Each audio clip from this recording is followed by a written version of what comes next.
Okay, so now we're going to take a look. We've spent a lot of time talking about weak acids and acid ionization constants. We're going to take a look at the other side of that coin, which are going to be the weak bases and their associated base ionization constants. And we're going to see that these are going to be treated similarly to the weak acids. Okay, there's going to be a very big difference, however, because these are bases, but the idea, the technique, the approach to it is going to be the same. So the ionization of a weak base, by definition, is incomplete, okay, just like the ionization of the weak acids. And as a result, we can treat it the same way, like the ionization of a weak acid, which means that we can use our equilibrium principles, ice tables, etc. And then along with some of the new techniques we learned in this acid-base chapter. So here we have the general equation for any weak base in aqueous solution. So this B here just stands for the base. This is our weak base. And what do bases do? According to Bronsted-Lowry, they are going to accept H plus. Where's the H plus going to come from? It's going to come from the water. So when this accepts, when the base here accepts the H plus, it is going to become HB plus, because we're going to stick an H plus onto this. Obviously, this now is going to be the conjugate acid of B. And H2O, when it loses the H plus, becomes OH minus, the hydroxide. That is going to be the conjugate base of the H2O. So we can also now write the same type of expressions. We have our K is equal to HB plus times OH minus divided by B times H2O. Okay, we know that H2O, the concentration of H2O is a constant. It's a liquid, it doesn't change, so we can move this to the other side where our K constant is in the first place. Now we have K times, so K is our constant times H2O. H2O is a liquid, its concentration doesn't change, that's also a constant. So you have a constant times another constant, that is going to give us a new constant called now K subscript B. And the B there stands for the base ionization constant. And this is equal to what remains. So we have our HB positive times OH minus divided by our B, concentration B. Right, this is the same approach we saw for when we derived the Ka expression. Okay, all of these K expressions, they all fall under the umbrella of K, but we have specific examples, right? So we talked about when we first looked at equilibrium in the last section, we looked at Kc for concentrations. We looked at Kp for pressure. We've seen Ka for acid ionization constant. We saw Kw for the auto-ionization of water. And now we're seeing Kb for the base ionization constant. We're going to see a couple more of these specific K values, especially when we get to the next section on acid base and solubility equilibrium. So Kb is the base ionization constant. And just like with Ka, we can compare the values for Kb, and the larger the value for Kb, the stronger the base is. And as we saw, we're just going to say recall from the last section, when we looked at Ka, so the larger the Ka value, we saw the stronger was the acid. Okay, the same thing applies to bases now, but in terms of the strength of the bases. And if you think about what this means, okay, in order for the Kb value to be big, it means that the numerator here has to be big. And what would make the numerator big? If these concentrations are high. And if you have a high concentration of the hydroxide, that means that whatever that thing is producing a lot of OH minus. Okay, this equilibrium is going to lie to the right side, lots of OHs, lots of high OH concentration, OH minus concentration, and that is the definition of what bases are, right? So the more the OH minus they produce, the stronger the base is. That's how you can qualitatively describe or rationalize the values. So here we have a list, and again, you can look up these KB values at the end. Well, within this chapter itself, there are some listed, but at the end of the book, in any textbook, any chemistry textbook, you'll see a much more complete list of KB values. So let's compare a few of these. We have ethylamine with a KB value of 5.6 times 10 to the negative 4. If you compare that to something like urea with a KB value of 1.5 times 10 to the negative 14, okay, and to compare these fairly quickly, what you look at, what you can focus on is just the power of 10, the exponent. So here we have 10 to the minus 4. Here we have 10 to the minus 14. So the urea is about 10 orders of magnitude smaller than that of the, excuse me, the ethylamine. So that means the ethylamine, even though all of these are weak bases, okay, that is going to be the stronger base compared to the urea, that is going to be very, very, very weak, especially in comparison to anything above it on this table. Okay, so let's see how we can navigate some of the calculations involving our weak bases now. So we're going to calculate the pH from the KB.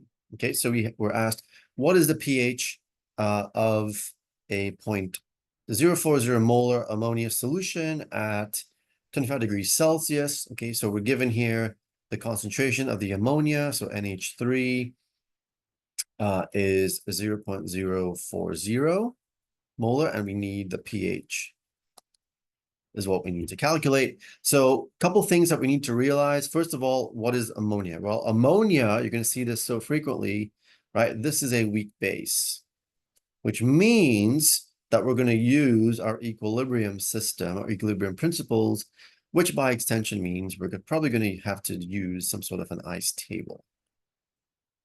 And you're going to use a lot of these throughout the next several sections. So we can write the equation, right, following the general equation that we saw up here, where B now is going to be our ammonia NH3 reacting in aqueous solution. So that's the first thing. We write the equation.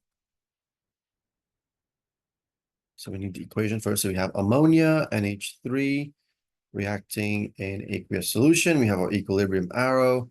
And then this acting as a base will accept a proton to become NH4 plus. H2O loses a proton to become the hydroxide OH minus. Okay, we have our initial, our change, and then equilibrium. That's our ICE table. Let's see if we can organize this.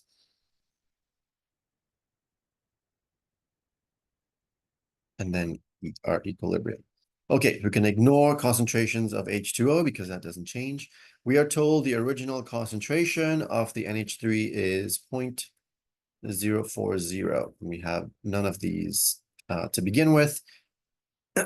What we can use, however, because we know that this is NH3, right, we can look up the KB value for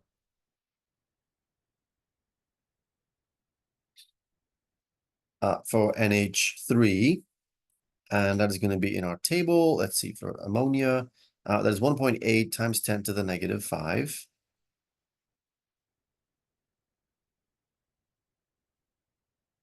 Okay, and then we can write out, complete our equilibrium, our ICE table. So as this reaction proceeds, we are going to generate a certain amount of the products. We will designate that as X. So then at equilibrium now, we'll have the sum of those two. According to the stoichiometry, we're going to lose the same amount of the NH3. So at equilibrium, we'll have 0.040 minus X. All right, then we can write out our KB expression. So KB is equal to NH4 plus concentration times OH minus divided by NH3 concentration. Okay, so we substitute these values, our equilibrium values, into our expression. Okay, you're going to do these so frequently that it should become second nature to you. We'll substitute these in here, and then we're going to get, so our NH4 4 is x times x divided by 0.040 minus x, and that is equal to KB. Well, we looked up KB, it was 1.8 times 10 to the minus 5. So now we can use some of these shortcuts we talked about before. We can assume x is small. Okay, so the term in the denominator here will be equivalent to 0.040. So we have 1.8 times 10 to the minus 5 is equal to x squared over 0.040. So then this means that x squared is equal to 1.8 times 10 to the minus 5 times 0.040. And we solve for x. X will just be the square root of this entire thing.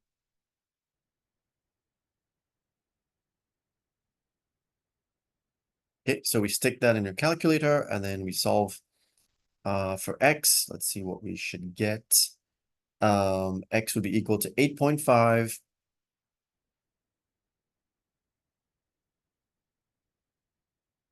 times 10 to the negative 4. Let me double check.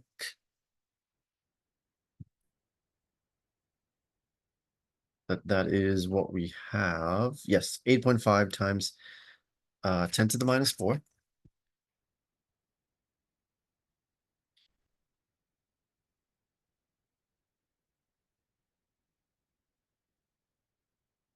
Molar. Okay, and then what is X? Well, X is the concentration of the OH minus, right? So X equals concentration of hydroxide, 8.5 times 10 to the minus, 4. So what we can do with that is we can now calculate the pOH, and that is just simply the negative log of 8.5 times 10 to the minus 4. When you see that small p, by the way, that small p, and they mentioned this before, that just simply means negative log, right? So here's the negative log of the hydroxide. And this is going to be equal to 3.07. That's the pOH, okay? We need the pH of the solution. So recall now what we saw previously. In any aqueous solution, you add pH to the pOH, you always get 14.00. So if I want the pH, we do a simple subtraction. 14.00 minus the pOH. So that is 14.00 minus 3.07, and that is going to give me 10.93 as my pH. Oops, 10.93. So we calculate the pH, which is what we wanted to find. Does this make sense? And the answer is yes, that's a basic pH, and we were dealing with a basic solution, right? Ammonia we know is a weak base, so the pH does make sense. At the end, the last thing that you probably would want to do here is to double check that your approximation or your assumption is valid. Okay, so we're going to check this. So we divide what x is, and x was 8.5 times 10 to the negative 4 divided by the original concentration 0.040 times that by 100. And if we evaluate that, what we're going to see is that that is equal to 2%, just about 2%, okay, which is less than the 5% threshold. So yes, that assumption is valid, and the pH then of the solution would be 10.93. So we're using some of the same principles we learned before. We're applying it now to the weak base system, and we're making our assumptions along the way. So that is calculating the pH. If we are given or if we can look up the KB value in our tables. Let's take a look at another example. If we are given now the pH of a solution and we need to find the KB. All right, so here we're looking at using pH to determine. So let's say you couldn't find the the KB value in a table, because not everything is listed in the table, but most of them are. We're going to use a similar strategy to when we used the pH to determine the Ka of a weak acid earlier. So caffeine is as a stimulant, probably the most widely used drug in the world. In coffee, tea, and other things. It's a weak base, so right away we know that we're going to use some equilibrium system. Ionizes in water according to this equation. Okay, so here's our weak base. Okay, it's going to accept the proton. It becomes this thing. This is going to be the conjugate acid of that weak base. And we're told if we have a 0.15 molar solution of caffeine, has a pH of 8.45, we need to determine the Kb of the solution. So we have, I'm just going to write, so caffeine plus H2O. Okay, and then we get the conjugate acid. I'm not going to write out the formula. To write out the words. And then we also get the hydroxide, OH minus. Okay, so we can determine construct our ice table. So initial change equilibrium. Okay, so initially we're told that we have a 0.15 molar solution of caffeine. We're not concerned with the H2O, right? It's a liquid, concentration doesn't change. We have none of the stuff on the right to begin with. And now we would normally put in the plus X, etc. But we're given another piece of information. We're told that the pH here of the solution is 8.45. Okay, and what that means is we can calculate the pOH. So the pOH would be 14 minus 8.45, which would be 5.55 as a pOH, which means we can now calculate the hydroxide concentration by taking 10 to the negative pOH, 10 to the negative 5.55. And that is going to be equal to 2.82 times 10 to the negative 6. And this is the concentration of the OH minus at equilibrium. I can stick that right in here. So 2.82. So I know what X is in this case, right? Just like we did in the weak acid example earlier. And according to the stoichiometry, right, everything is in a 1-to-1 mole ratio. So I should also have this here at the end. I can determine my change. I'm going to plus 2.82 times 10 to the negative 6. Same stoichiometry going on here. Plus 2.82 times 10 to the minus 6, which means that I'm losing that same amount because it's a 1-to-1 stoichiometry. And then here I would still end up with about 0.15 molar because this is incredibly small. To 2 decimal places, that's not going to change. All right, so we have our equilibrium concentrations. We can now substitute that into our Kb expression. So the Kb would be the conjugate acid of caffeine times the OH minus divided by the concentration of the caffeine. Okay, we substitute these values in here. So we have our 2.82 times 10 to the minus 6 times itself, so squared, divided by the 0.15 molar. And then if we evaluate that, we'll see that our Kb is going to be equal to 5.3 times 10 to the negative 11. Okay, the Kb values tend to be small, meaning that your exponents here are usually negative values. Okay, and that makes sense in terms of sort of generally where that number should lie. So with any of these types of problems that you do, you always want to, when you get your answer at the end, just take a second or two and think about it. Does the answer make sense? All right, and it does make sense in this case because, as we've seen before, the Kb values for weak bases tend to be fairly small. And because the pH is so high, we would expect it to be small as well.